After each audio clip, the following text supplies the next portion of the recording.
And gentlemen, welcome to Talk Spicy. I'm Coach Gene Clemens. Thank you for joining me wherever you are joining me. Rate the show, comment, agree, disagree, but whatever you do, keep it spicy. 5-star ratings are appreciated. And if you're joining me on my YouTube channel, you know what to do. We are inching closer to those 2,000 subscribers. Got some real great things coming down the pipe. If you're a supporter of me and things that I do, please make sure that you continue to support. Catch all of my writing on the Giants and breaking down what they do, breaking down how they do it. Catch that on giantscountry.com. That's a SI affiliate. You can see pieces from me there at least 3 times a week, if not more. From that also, Giants, if you're really into the nerdum of Giants, stay tuned. I'm going to start doing some breakdowns, some video breakdowns, all 22 video breakdowns that I may be releasing on my Patreon.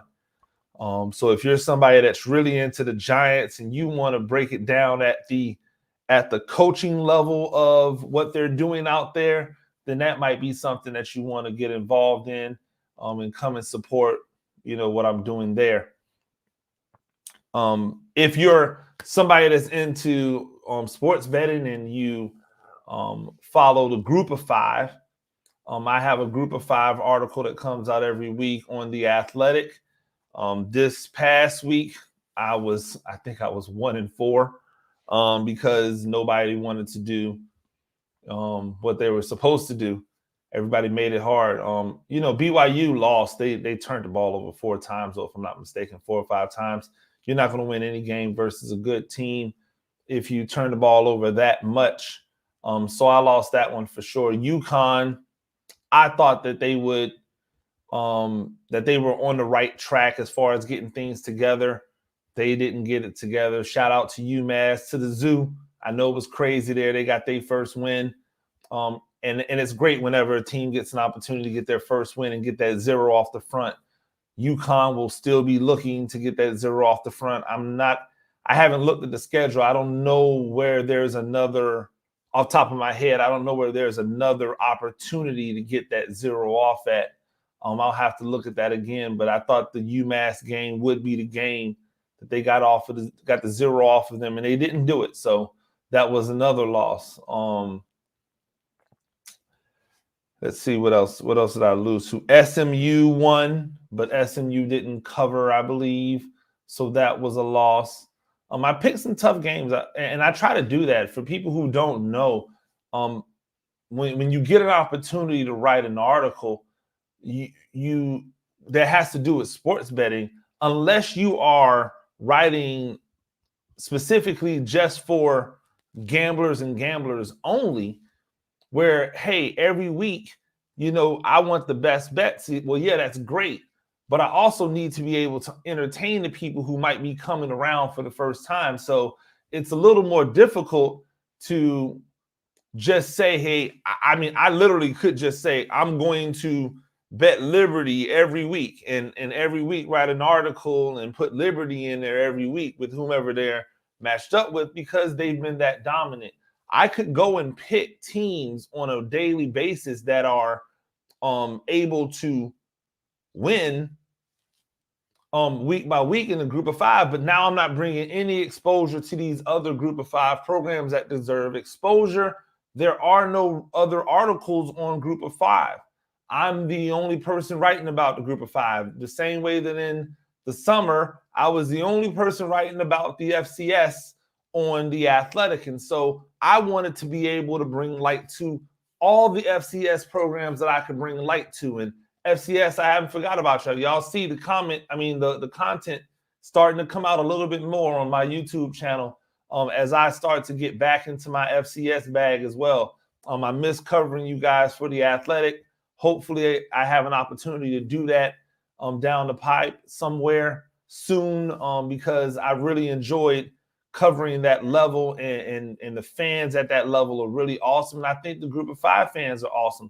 And so I want to be able to have more discourse, be able to talk more about the sport from those levels without having to necessarily talk about the exact same teams every single time. And that's what I would do if, I was just worried about betting. So my record's not good. And that's not really an excuse. I just haven't picked well. Last week I was 4-2. This week I'm 1-4. The week before that I was 0-5, I believe. These things happen. It'll be a seesaw, but what you're looking for is at the end of the year, are the results winning or losing? And if they're losing, I got to reevaluate. If they're winning, okay, let's get better. Let's see how we can get better. I think we're getting better sometimes, though. You have to worry about being too cute. And the one thing I saw this weekend in college football and in the NFL is that when you're a dominant team and you have dominant athletes, you're dominant all across the board, you can get to a point where you're being too cute. You can get to a point where it's so easy for you to dominate. It's so easy for you to score. It's so easy for you to make things happen that you get cute and you start doing a little bit more than what you really should be doing. For instance, the Alabama game, instead of change, they lost their starting safety, essentially the first play of the game, to a targeting penalty that really should not have been a targeting penalty. Maybe could have been a personal foul, but I don't even think it was a personal foul. He hit the quarterback. The quarterback didn't even fall. He just kind of stumbled back. Got him with a targeting and then kicked that man out of one of the biggest games of the year, the first play of the game. And they roasted that backup safety the rest of the game. He was a liability in the passing game. He was good in the run, good as a blitzer, not good in pass coverage. In fact, they had a couple people who were not really getting it done in pass coverage. And the one criticism I will have is that it never seemed as if defensively they adjusted to the fact that that person was getting cooked, or that they just went, oh no, we're just going to keep doing what we do, or we're going to keep trying to run these little exotic blitzes. And I'm like, you're getting too cute. Like, put your elite level athletes out there on their elite level athletes. Stop this running back from running this thing down your throat and get back to just being bullies. They didn't do that. And as a result, they didn't win. Being a little too cute. Kansas City last night versus the Bills. Run around, different motions, trying to get more players involved and, all this other stuff. Just too cute. And they never just said, you know what? You don't have anybody that can stay with Tyreek Hill. We're going to make you keep having to chase this dude around the field. They didn't say, you don't have any answers for Travis Kelce. We're going to make you stop Travis Kelce. You can't really stop us from running Clyde Edwards-Helaire. No, they kept trying to do all these little cutesy things. And when it works, it's great. When it works, it's fun. It's entertaining. But when it's not working, can you get back to what makes you great? And it didn't seem as if they could get back to what made them great. I see this at the high school level all the time. Coaches will be putting in things. Oh, this is, and in my mind, looking at it from a coach, I think they're bored. They want to keep it interesting. They want to keep expanding the playbook offensively. They want to keep expanding the playbook defensively. Oh, we want to make sure that we give them something that they haven't seen. And I'm like, okay, cool. But you have to be able to put a governor on yourself to say, I'm not getting too cute. Like, this is not me getting too cute. Because once you start getting too cute, you lose your identity. Because your brain works better than your player's brain does. You always have to remember this in football. You don't have to beat the coordinator. You only have to beat the coordinator's players. And in reality, you don't have to beat the coordinator's players. You just have to beat one player The one weak link. As a good coordinator, your job is to find that one weak link and exploit it, and exploit it and exploit it and exploit it and exploit it. You know what I love? You know what I like about Jimbo Fisher as a coach? It's not much. I don't like him as a person. But you know what I like about him as a coach? If he finds one thing that you don't do well, he's going to keep coming back to that one thing over and over again until you make an adjustment. A lot of coaches get away from that, especially at the high school level. Oh man, we're running the ball at 8 yards a clip. Now let's do this reverse pass. But why? Because it's cute. Because we want to put it on film. Because we want to say, oh no, this offensive coordinator is a genius. Not, hey, they won the game. Oh, well, defense, the tackle can't beat the speed rush. So now we're going to not speed rush. We're going to just rush up the middle. No. Keep getting those rushes on the outside. I can tell you, if I find a blitz that you can't stop, if I figure out a blitz that you can't stop, you're going to see that blitz until you stop it. And then when you stop it, I'm going to run it a few more times to make sure that just wasn't a fluke. Because at the end of the day, it's not just about being cute. In basketball, you know what the best players do? The best players are boring. They're boring. They do the same stuff over and over again. You want to know why you want to know why Kyrie Irving's not the best basketball player in the NBA? Because it gets too cute sometimes. He's bored. And he's like, I got to do something else. And instead of just going by this guy, I'm going to go by him and step back, then I'm going to go by him again. Why? Because I'm bored. But the boring players just beat you upside the head until it's over.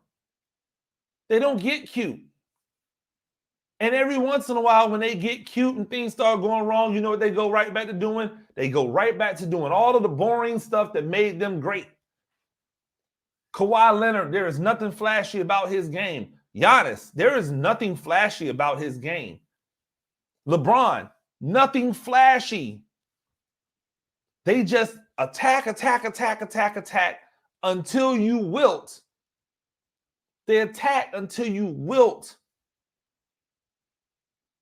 The flashy guys, they tend to be boom. Oh, you know who else who's nothing really flashy about his game?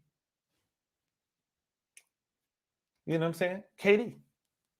Kevin Durant, if you give him an outside jumper, he'll take the outside jumper. If you crowd him, he blows by you. Nothing cute. There's nothing cutesy about it. He's just going to do whatever it is you give him. You know why they got mad at Melo? Mid-range game, pound you down, mid-range game, kill you. That's not cute. It's not cute. They want the dribble, back. Trae Young. And I know you've heard me talk about Trae Young before. Maybe you think I'm banging on Trae Young, but Trae Young's game is cute. And so sometimes Trae Young's game doesn't work because it's too cute. And there are other players like that in the NBA. There are coaches like that in the NFL, in high school, in college, basketball, football. You get too cute. Soccer. You want to know why Messi is so great? Messi cuts out all the cute. He doesn't care how he gets by you. He just wants to go by you. He's not trying to draw a foul. So if you tackle him and he can jump over you and keep going, that's what he does. It's not cute, but it's highly effective. And Kansas City, you're going to have to go back this week and figure out who you are, because I don't know if you know anymore. It's too cute. It's too cute. And when you get too cute, that's when you lose yourself. That's when you start to forget you are a championship caliber team. If you're out there, cute is made for after the game. Cute can be before the game, but during the game, no reason to be cute. Ladies and gentlemen, that's Talk Spicy. I'm Coach Gene Clemens. We do this thing a few times a week. Rate the show, comment, agree, disagree, but whatever you do, keep it spicy. 5-star ratings are appreciated. If you're joining me on the YouTube channel, you know what to do. We appreciate you. We'll see you tomorrow, 7-ish. Peace.